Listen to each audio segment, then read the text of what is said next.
a time, long, long ago and far, far away, in a place that never existed, where none of this ever happened, lived a girl called Lucinda.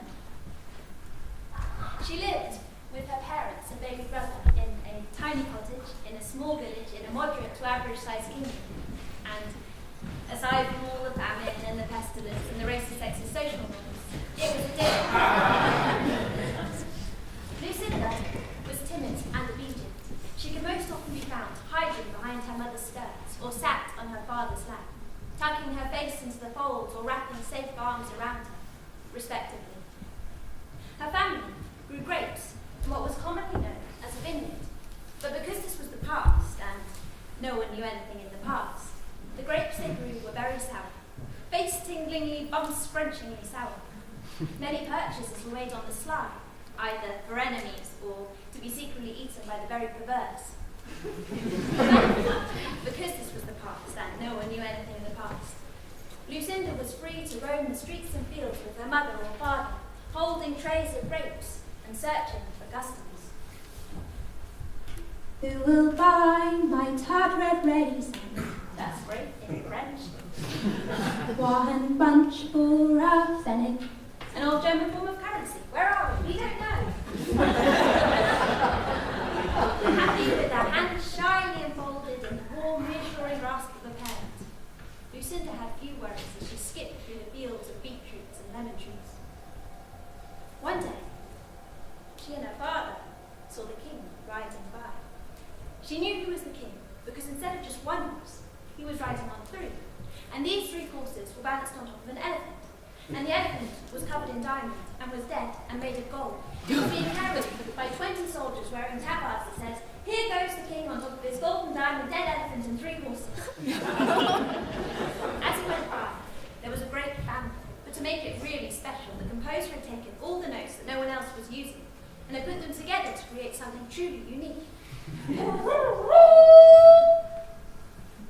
a flash, he was gone. And they thought surprisingly little more about it until they arrived home later that day. Her mother came out to deliver the news. "I've got to leave you," she said in an unplaceable accent. "I've got to go and fight in the King's Crusades, the good kind, not like those other ones we may or may not know about at this point in the world / point in history." "What do you mean?" asked Lucinda. "The King's grown tired of having a moderate to average sized kingdom. He wants more." "How much more?" "He wants everything." "Why is he taking you and not Dad?" "I'm a woman, and less valuable." Lucinda nodded because she was passively complicit in the patriarchy. But never really any literature, because she could not read and because there was no literature. Her father, quiet and heavy, simply went to his wife, and the family of four tucked themselves away for their last night together. When I was just a little girl, I asked my mother, "Why must you go? Will you come back here quickly to us?" But this is all we know. Que sera, sera. Whatever will be, will be. The king has full sovereignty. Que sera, sera. What will be, will be. Her mother left the next morning with few words and with her eyes closed so that she couldn't accidentally say any unspoken ones. She walked into the wall twice before finding the door, but it didn't diminish the dignity of her. No more skirts, Lucinda thought, and she sat on her father's lap and burrowed her head into his arms. That night, Lucinda couldn't sleep. She stood beside her brother's cot and wondered, as she often did, if he would survive infancy. She imagined him in a mini uniform, his tiny arms hiding a tiny L115A3 long-range sniper rifle. Through the window, she could hear the distant sound of marching. Over the following days and weeks, the sound of marching swelled as the new recruits marched out and the conquering heroes. The king's military tactics were simple: attack anyone and anywhere that was weaker, taking advantage of anachronisms and spreading the empire. Afterwards, moving up a level level with each successful invasion until ready to take on the big bosses. The people were happy and triumphant, proud of this, their modest country and its bold achievements, sleeping soundly and dreaming of victory. When Lucinda did dream, she dreamt in blood. She'd seen her mother, now a battle-scarred warrior, slicing off limbs, slicing off necks, firing into soft stomachs, full chests,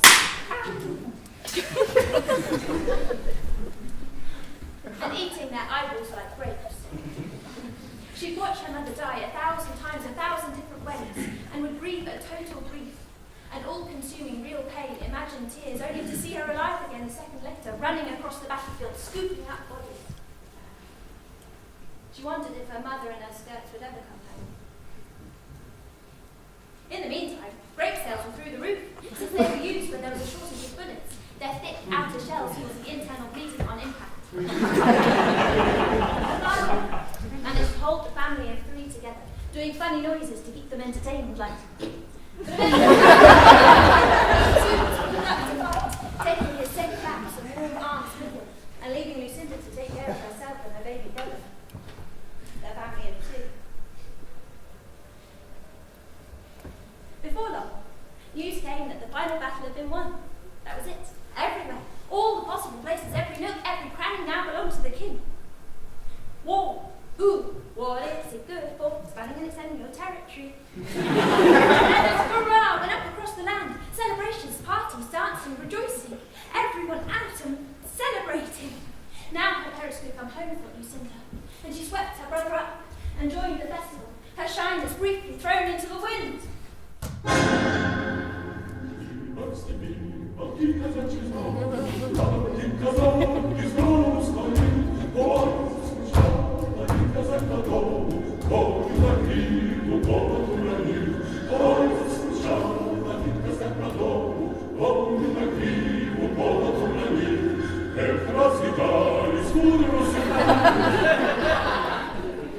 When the dust settled on the drunk and the disorderly, and every surface was still, the troops had not yet returned. Days passed with no explanation. Whispers travelled back and forth. He's eaten them, one said. He's turned them into ducks, said another. He's building a human tower to the moon, said the last. This turned out to be not so far from the truth, as emerged from the public proclamation. The king, his majesty, the king, the only king, and nothing but the king has a request. If anyone should know, or know of friends who might know how it may be made possible to enter the dreams of others, and excavate what they find there, they are to report to the court immediately. They'll be well rewarded. The king, bored of his achievements already, like a child on Boxing Day, was insatiable. Not satisfied with the visible land and skies, he had dreamt of even greater riches, held them in his hands, seen them with his eyes.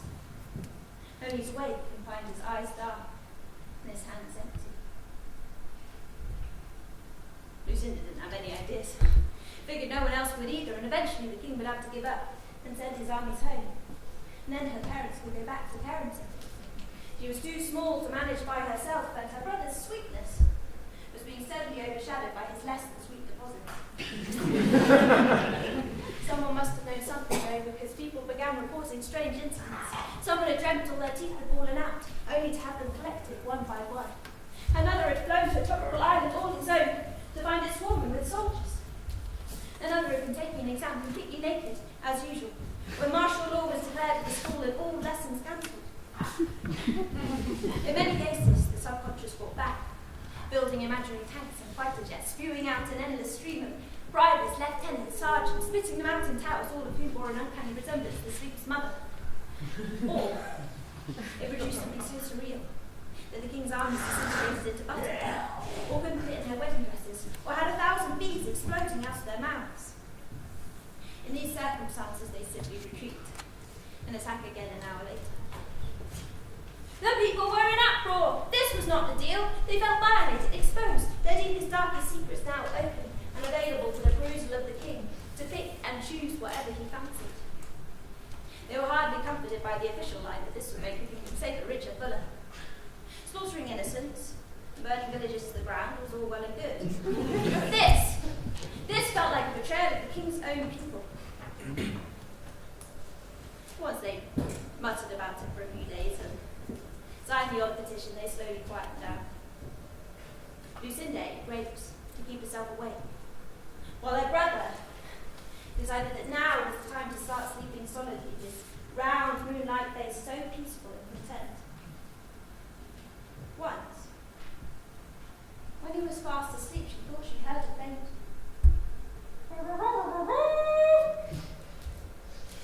This was too much. First the king had taken her mother, then her father, and now her baby brother. She filled the sack with as many supplies as her little body could carry, bundled her brother up in it into a basket, and set out on her journey. But where should she begin? Who could she ask for help? She decided to start walking so as not to waste any more time. She was trying to find a secret how the dream got into the dreams of others, so perhaps if she acted as she did in her own dreams, then that would guide her to the answer. How did she act? Not with any real kind of control, more a blur of feelings and places merging, going somewhere and not knowing how, doing something and not knowing why, and feeling abandoned or afraid or anxious or... Oh. Ahead of her loomed a large wood, moss-heeling, cobwebbed and dense and alive. As she neared it, she heard, "Sweet dreams are made of trees." Now she was walking without telling her legs to lift her feet. She held her brother close as she entered the foliage. She looked around and found it hard to focus on any one thing, and when she closed her eyes, she saw the same wood surrounding her. She wondered when she would stop. And then she stopped.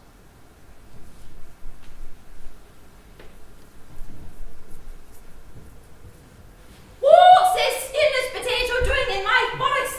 She turned to see a magnificent tree staring disdainfully down at her. It had no face, but its expression was unmistakable. "I'm sorry? You look like the boiled insides of a cucumber." "Oh. Keep your mouth closed. Looks like a maggot hole in an apple, hinting at the spoiled fruit inside." "What are you talking about? Why are you having a go at me? We've only just met." "You can tell a bad carrot before you pull it from the ground." "I'm not a carrot, I'm a girl." But the tree only continued to insult her in increasingly convoluted fruit and veg-based metaphors. "Onion flavoured raspberry on a grapefruit tree in the middle of a peanut field, and no, there are no ingredients left for Aunt Betty's banana cake." Her skin began to bubble. She looked down and saw her hands changing shape and colour. On the ground around her, she suddenly noticed it was no allotment. In amongst the different crops, she could dimly make out squeezed little faces grimacing at her. She was being turned into a piece of fruit and or vegetable. She was going to have to do something, to fight back. She searched for that deep ball of courage deep in her stomach and said, You're a tree." "Beg your pardon." She'd thrown it off course, but she was going to have to do better. "Your roots and your bark and branches and tree rot." "Yes. And when was the last time you had your split ends trimmed? You're a disgrace to the forest. You wish you were one of the great oaks, but really, you're just a pathetic old lime or birch or sycamore or elm." Lucinda wasn't really sure what the tree hierarchy might have been, but it seemed to be working. "You're a weedy little sapling. Even ivy wouldn't touch you. Have you ever been in a symbiotic relationship?" "Okay, stop," said the tree. "Worse than a beech. I only pick on people to make myself feel big, but really, I'll never make it up to the roof of the forest. Are you happy now?" "Yes, okay, I'll stop. But I wonder if, in return for your attempt on my life, if you would be willing to help me." And so Lucinda explained her whole story and asked the tree if it knew where she should go next.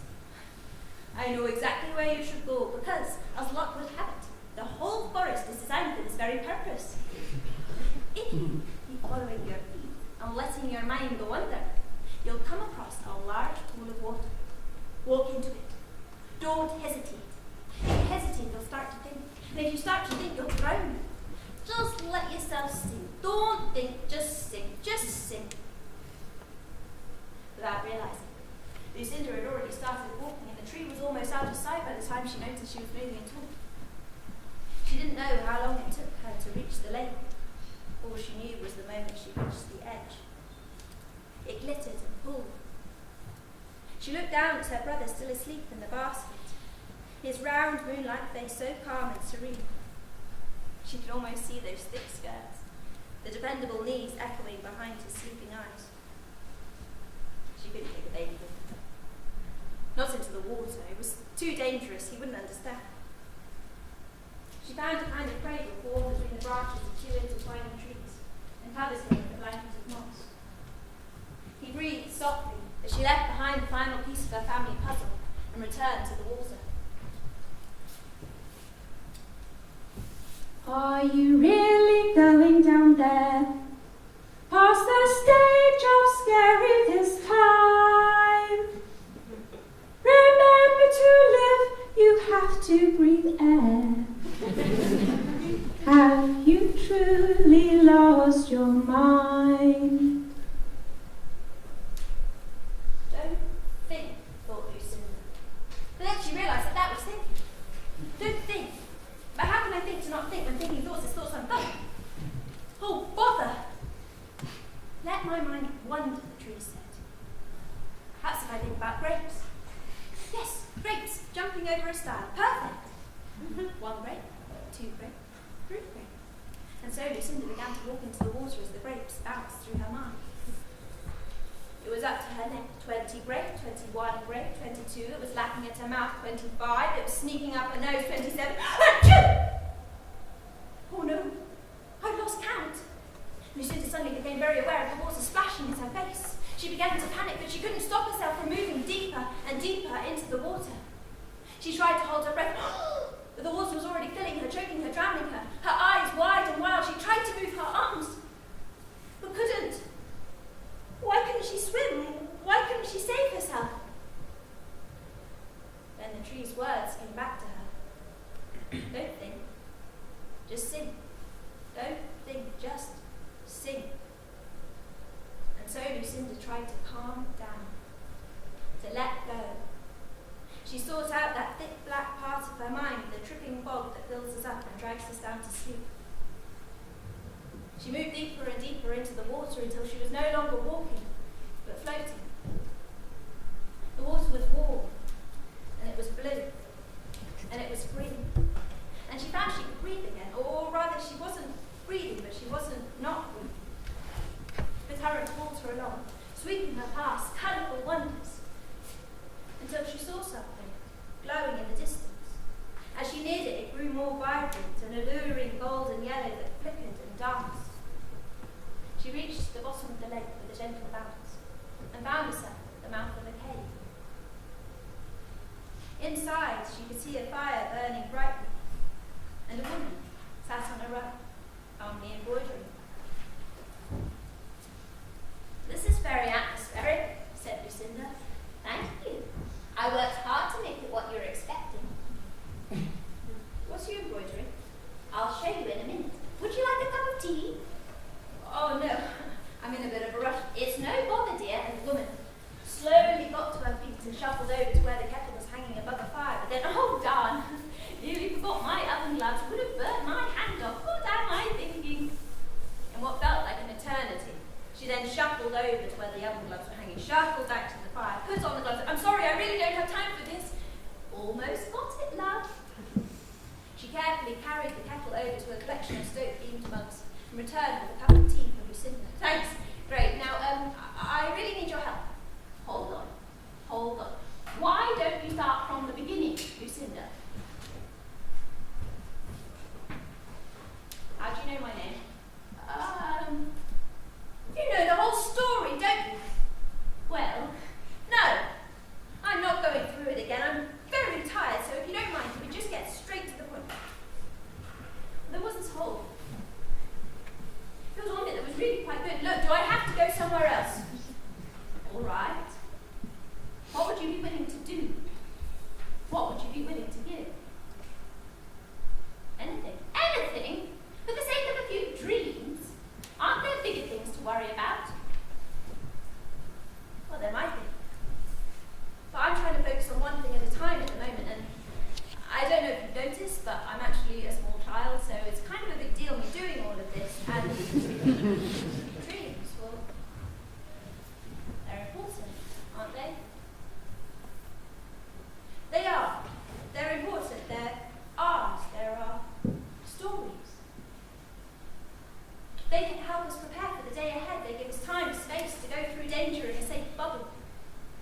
things out, different narratives.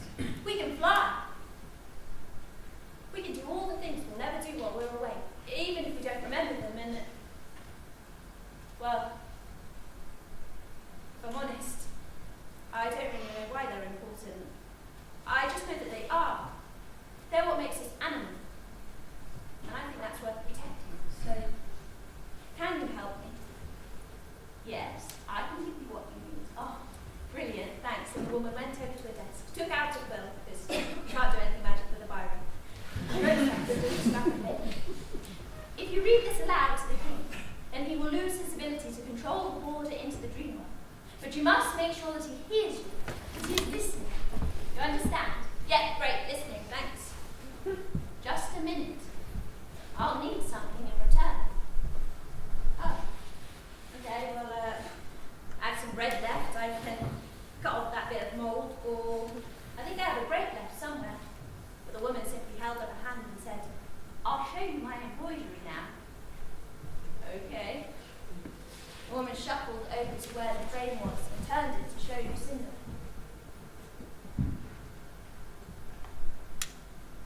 It was her baby brother. Exactly as she left him, the intertwining trees were blanketed moss. His moonlight face perfectly captured by each shining thread. What's this? Why have you made that? Give him to me and you can have the spare. What? He's just a baby. Why would you want him? Young enough to forget your world and to learn mine. No. No, you can't. He's mine. He's my brother. The only one I have left. No. No! And with that, she ran away from the gold, into the green and the blue, up and out onto the side of the lake and over to the trees, thinking, let him still be there, let him still be there. She looked down. And there he was, still sleeping. She reached out her hand just to check, just to make sure he was real when she heard.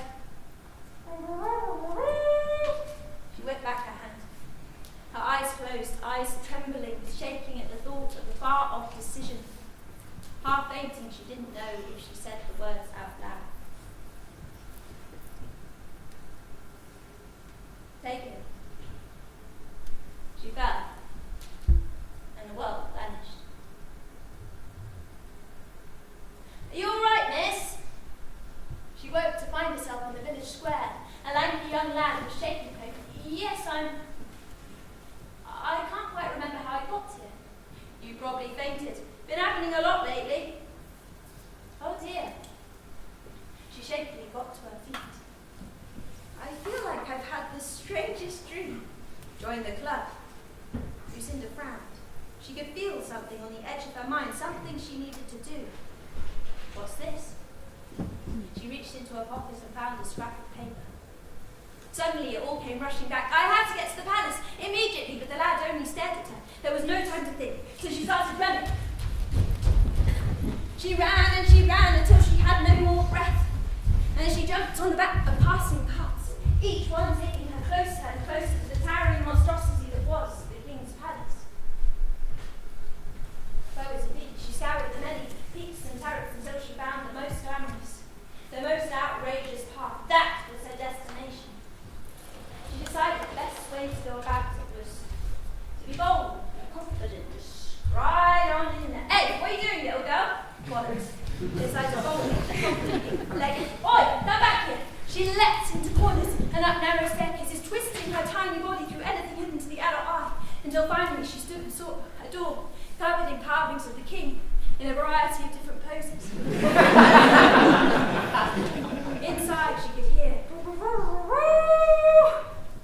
her heart beating hard.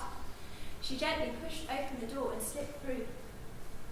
The king was having his teeth individually polished, each one with an individually trained polisher who would wait patiently in line until their section of the mouth came up. This was her chance. She pulled out the scrap of paper, took a deep breath, and began to read. The words felt strange and tangled up in her mouth, but she pushed on, and when she reached the final phrase, her face hot and glowing, she looked at the king. to find he was fast asleep. Not even the polishers had taken their eyes off his bright whites. "Hey! Excuse me," the king kept on sleeping. "My name is Lucinda. You have taken my mother, father, brother, and you will listen to me!" And with that, she rooted around in her bag for something small and hard. She pulled out her final grape and hurled it in an angry fist as hard as she could, right at the king's head. Just at that moment, the upper left canine polisher tilted the king's head back to admire his work, just as the grape came hurtling past, right in the king's mouth, and lodged itself deep in his throat. There was a brief moment of shock. It felt like a dream. Then the king choked. He stuttered. He looked around, startled, trying to find the one who betrayed him. And because it was the past, and no one knew anything in the past, they couldn't perform the Heimlich maneuver. The polisher simply kept pointing at Lucinda, as though by revealing the cause they could therefore find the cure. The king stumbled, staggered his way over to Lucinda, and she couldn't help but look straight into his eyes. For she saw the terrible change from anger to desperation to fear. Such a full, terrifying fear that seemed to move across the room. She wanted to reach out, to say something, to make it not real. But he broke eye contact first and fell to the floor. The king was dead. Guards flooded the chamber, and Lucinda was branded a traitor. She had no defence. She was speechless. They dragged her from the room and threw her into a dungeon. She tried to tell them.